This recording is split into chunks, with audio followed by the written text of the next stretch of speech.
过去至亲之人，厌你、弃你、杀你。既然改名换姓重活一世，从今往后，何晏的命便只由何晏自己说了算。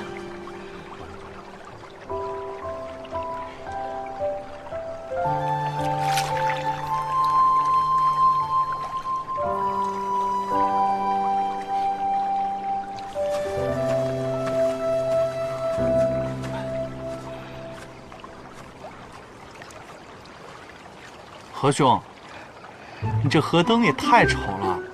贵在心意。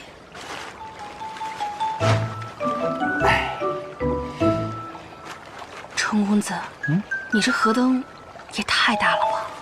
我放这个，不单单是给我们程家先祖的，也要捎上怀瑾的份儿，所以嘛，就要做得大一些。这两家人在一起呢，才热闹，不孤单。我舅祖母就最怕孤单了。萧夫人也过世了。是啊，舅祖父和舅祖母感情甚好。舅祖父离世后，舅祖母深受打击。待怀瑾护送舅祖父的灵柩回到家中后，他也便自尽了。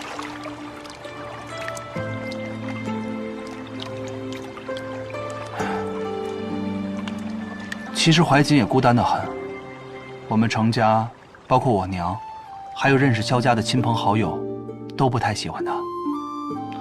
他们更喜欢的是我的大舅舅，也就是怀瑾的兄长萧景。为什么呀？不都是萧家的孩子吗？萧家是行武世家，必须要有一个儿子从军。可萧景光风霁月，不习舞刀弄枪。怀瑾为了成全兄长，便主动参军，承担起了家族重任。他早早进了军营，常年离家，养成了偏冷的性子，跟家人都不甚亲近。别说我们这些亲戚了，就连他母亲，都不知该怎么跟他相处。也是，离家太久，互不熟悉，也难免心生偏见。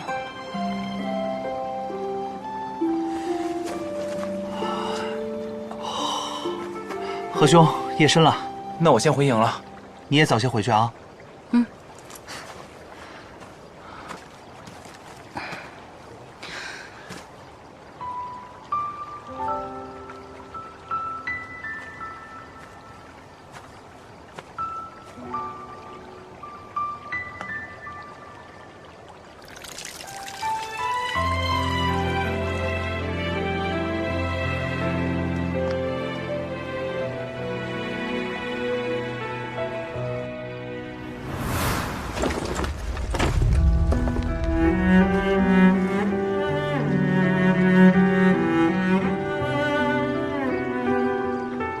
时逢间隙，不妨取糖一颗，以甘甜之味告心自语。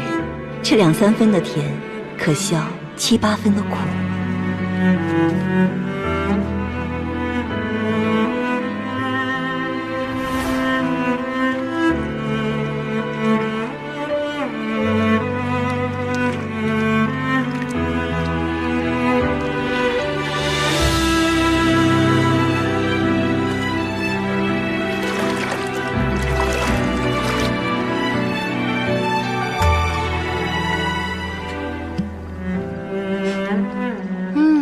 上好的桂花酿，听闻京中很受夫人和小姐们的喜爱。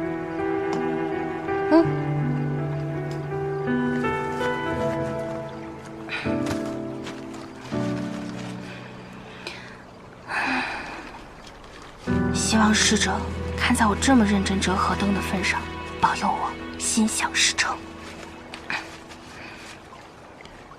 扰乱逝者清静，竟还如此冠冕堂皇。人间事，还需活人来解决。都督怎知，我心中所想，不是逝者的心愿呢？逝者的遗憾，由活着的人替他们来完成，这便是我对他们的承诺。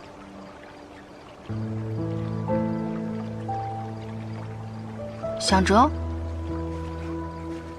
那我分你一些吧，算是报答你那日救我之恩。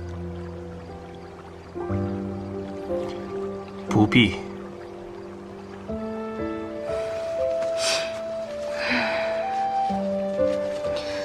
这盏呢，祭奠护家国百姓、马革裹尸的英灵们，还有你们的亲人。虽然不知道你们叫什么，但这祝福都是真真切切。不错，不堪入目。这叫不拘小节，说不定英灵们就喜欢这样的。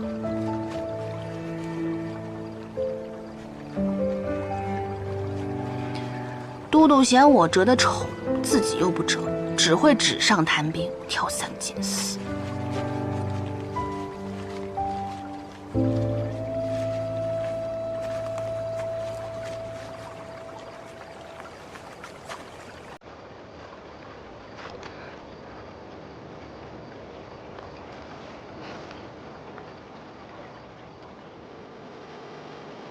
娇气，不就是碰一下手吗？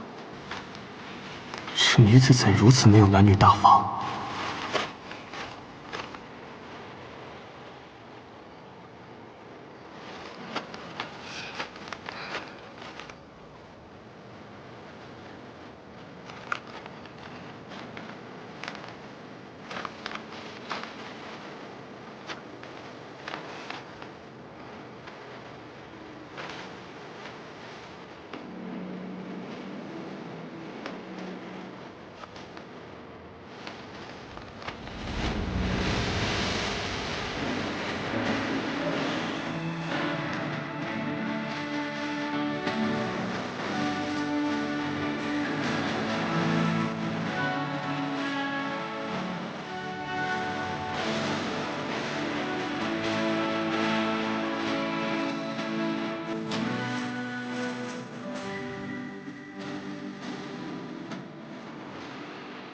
大功告成，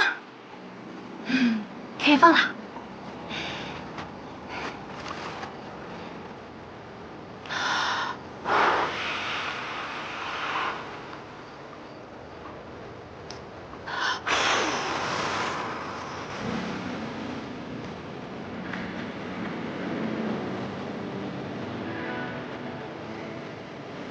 还不快些！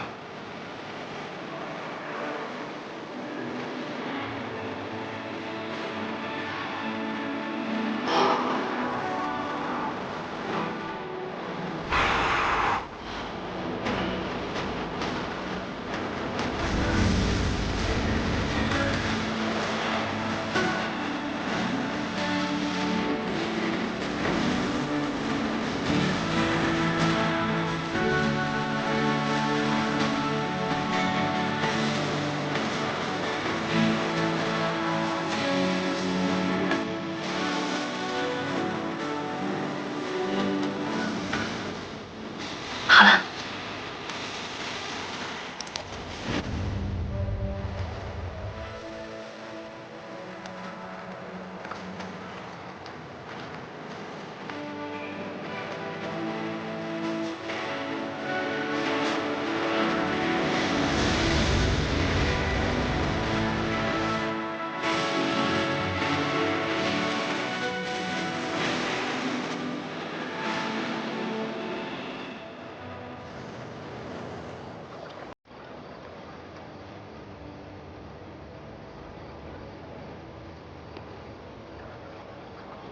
欲迷思亲时，不知亡者，可会与生者共赏此时明月。